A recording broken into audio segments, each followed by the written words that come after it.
인생을 어떻게 살아갈까요? 사람마다 각자 사는 방식이 다르겠지만 공통된 것이 하나 있습니다. 그것은 나에게 이로운 방향을 선택해서 나아간다는 점입니다.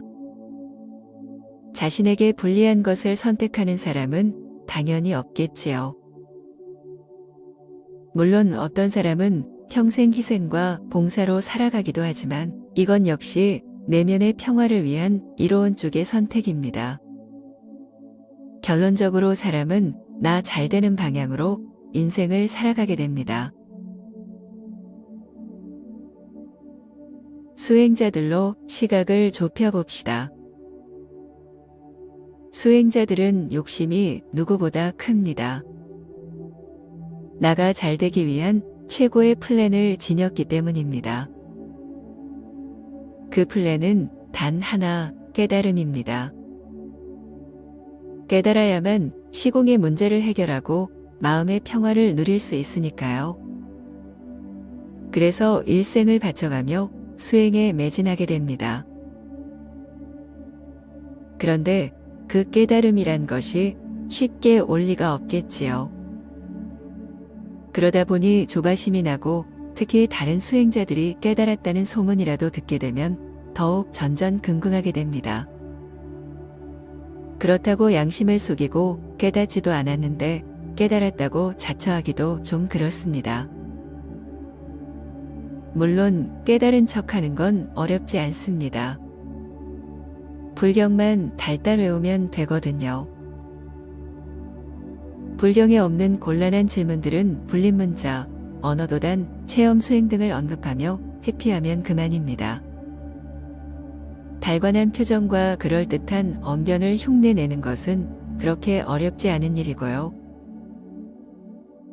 하지만 인생을 다 바쳐 수행에 도전했는데 거짓으로 치장하는 것은 마음이 썩 내키지 않습니다.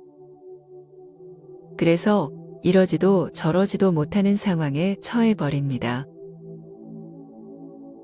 이때 마음 깊숙한 곳에 자리한 원초적 본능이 꿈틀대기 시작합니다. 아상의 뿌리인 에고가 교묘하게 움직이는 것이지요. 에고는 자신이 깨달았다고 자처할 수 있는 빌미를 찾기 시작합니다.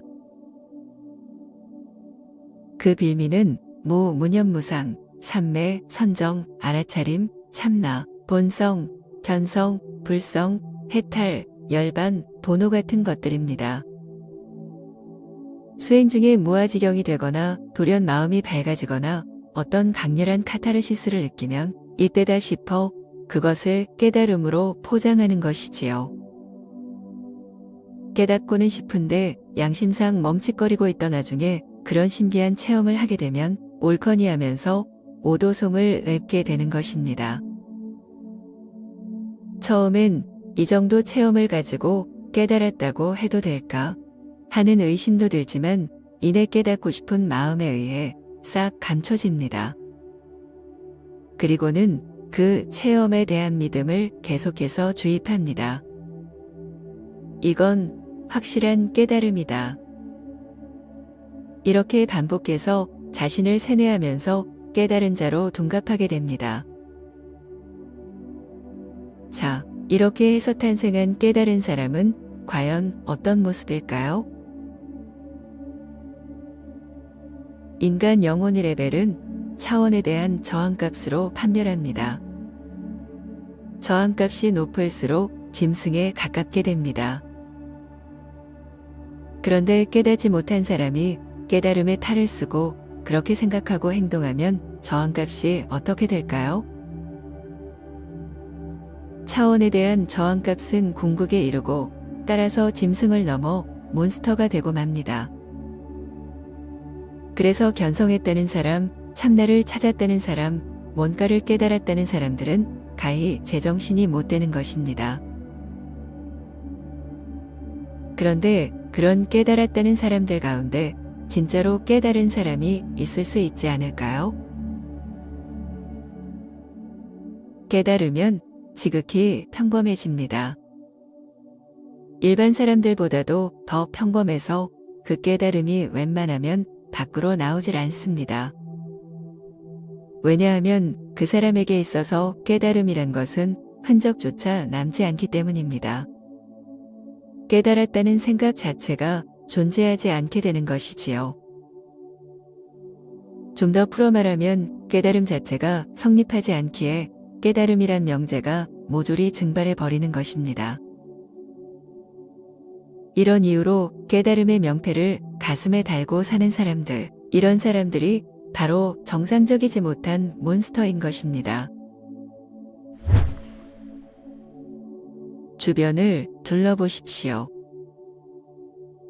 언제, 어느 날, 어느 선방에서 깨달았다. 여행 중에 문득 마음이 밝아져 깨달았다. 불현듯 모르는 것이 없어지면서 깨달았다. 어느 날 산책하다가 나가 사라져 무만 남았다. 이것이 진정한 해탈이며 깨달음이다. 나는 내가 모른다는 사실을 자각하면서 깨달음이 열렸다. 참나를 알아차리는 순간 문득 깨달았다. 등등 수많은 깨달음의 체험에 대한 사연들이 따라붙습니다. 이는 정상적인 사람에서 깨달음을 어깨에 짊어지고 사는 괴상한 사람으로 바뀌게 된 것을 의미합니다. 머지않은 미래에 인류가 좀 더 성숙한다면 이런 사람들은 모조리 희극의 소재로 사용될 것입니다. 곰곰이 생각해보면 눈이 감긴 시각장애인이 눈 뜬 것처럼 흉내내는 것보다 웃긴 일도 없을 테니까요. 출가 스님들은 이런 기괴한 현상에 대해 잘 아는지 이렇게 말하곤 합니다. 절밥 20년이면 괴물이 된다.